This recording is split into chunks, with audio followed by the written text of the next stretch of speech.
வணக்கம் சொந்தங்களே. இன்றைக்கி பார்த்தீங்கன்னா மீன் மார்க்கெட்டில் கூட்டமும் இல்லை.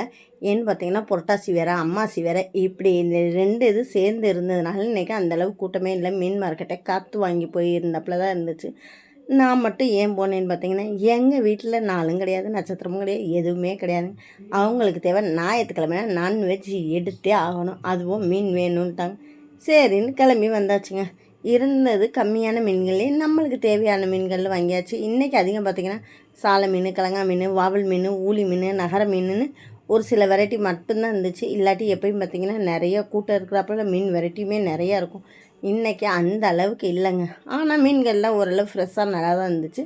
மீன் தேவையான மீன் வாங்கிட்டு சமையலுக்கு தேவையானவைகள் காய்கறிகள் கொஞ்சம் வாங்கிட்டு வந்தாச்சு. வார வழியில் பார்த்தீங்கன்னா கலர் மீன் தொட்டி விற்றுக்கிட்டு இருந்துச்சு. பார்க்க ரொம்ப அழகாக இருந்துச்சு. கிட்டத்தில் போய் கேட்டால் ஒவ்வொரு பாட்டிலும் குட்டியாக இருக்குது. ஆனால் 250, 300, 350ன்றாங்க. 4 பாட்டிலுக்கே 4 விதமாக விலை சொல்லிக்கிட்டு இருக்காங்களே, இது நம்மளுக்கு சரிப்பட்டு வராதுன்னு நான் கண்டு வந்துட்டேங்க. எப்பயும் போல் வார வழியில் பல வண்டி இருந்துச்சு. அதில் வீட்டுக்கு தேவையான மாதுளம்பழம் இதுகளும் வாங்கியாச்சு. இன்றைக்கி மாதுளம்பழம் பார்த்திங்கன்னா கம்மியான விலையில் இருந்துச்சு. அது எவ்வளோன்னு சொல்கிறேன். அதுக்கடுத்து பார்த்திங்கன்னா மெயினாக ஒரு பாட்டி மாட்டை மாங்காய் விற்றுக்கிட்டு இருந்துச்சுங்க. மாங்காய் பக்கத்தில் பார்த்திங்கன்னா அந்த மாவோடும் போட்டு வச்சுக்கிட்டு இருந்தாங்க. ஆஹா, ரொம்ப நாள் கழித்து நம்ம கண்ணில் தென்படுதேன்னு அதுவும் வாங்கியாச்சு. எவ்வளோன்னு கேட்டு ஒரு தட்டு 10 ரூபா தான்மான்னாங்க. 2 தட்டு வாங்கிக்கிட்டேங்க. ஏன்னா மீன் குழம்புல மாவடு மாங்காய் போட்டால் எந்தளவு ருசி இருக்குமோ அந்த மாதிரி மாவடு போட்டால் செம்மையாக இருக்குங்க. அதனால் இன்றைக்கி பார்த்திங்கன்னா மீன் வாங்கிட்டு வரும்போதே நம்மளுக்கு யதார்த்தமாக மாவடும் கிடச்சிச்சு. மாவடும் வாங்கிட்டு மாங்காவும் வாங்கிட்டு அந்த இடத்த விட்டு நகண்டு வந்து வீட்டுக்கு வந்தாச்சுங்க. வாங்க என்னென்ன வாங்கியிருக்கேன்னு பார்க்கலாமா? மாதுளை பார்த்திங்கன்னா கிலோ 100 ரூபான்னு விற்றுக்கிட்டு இருந்துச்சுங்க. 1.5 கிலோ பழம் 150 ரூபாய்க்கு வாங்கியாச்சு. பழம் பார்த்திங்கன்னா நல்லா ஃப்ரெஷ்ஷாக இருந்துச்சு. ஆனால் கொஞ்சம் சின்ன பழமாக இருந்துச்சு. இப்போ 2 நாளைக்கு முன்னாடி பார்த்தா 200 ரூபான்னாங்க. அது கொஞ்சம் பெரிய பழமாக இருந்துச்சு. என்ன வெரைட்டி மீன் வாங்கினாலும் என் பிள்ளைகளுக்கு இந்த வாவல் மீன் தாங்க ரொம்ப பிடிக்குது.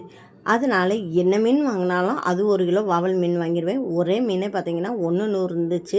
இன்றைக்கி மீன் விலைகளும் கம்மியாக இருந்துச்சு. ஊளி மீனும் வாவல் மீனும் ரெண்டும் ஒரே விலை தாங்க, 130.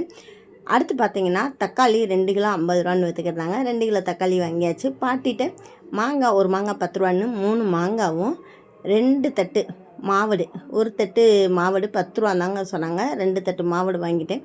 ஆனாலும் பாட்டி 2 தட்டு வாங்கினோன்னு கூட கொஞ்சம் வேறு அள்ளி வேறு போட்டாங்க. 20 ரூபாய்க்கு பாருங்கள் எவ்வளோ மாவடுன்னு. இந்த மாவடை புளிக்குழம்பு இதுகளெல்லாம் போடும்போது குழம்பு செம்மையாக டேஸ்ட்டாக இருக்கும். மீன் குழம்பு, கருவாட்டு குழம்பு இதிலெல்லாம் மாவடு போட்டு வச்சோம்னா குழம்பே டேஸ்ட்டு வேறையாக இருக்குங்க. நம்மளுக்கு மாங்காய் கிடைக்காத நேரத்தில் மாவடு போட்டு வச்சுக்கிட்டோம்னா செம்மையாக இருக்கும். வெறுவாயிலே சாப்பிட்லாம். மாவடு போட்டு வைக்கும்போது கூட கொஞ்சம் கொண்டா நிலுக்கும். இது போக பார்த்திங்கன்னா கேரட் நாளைக்கு என் பொண்ணுக்கு அள்ள வச்சு விட்றதுக்காக கேரட்டும் வாங்கியாச்சு.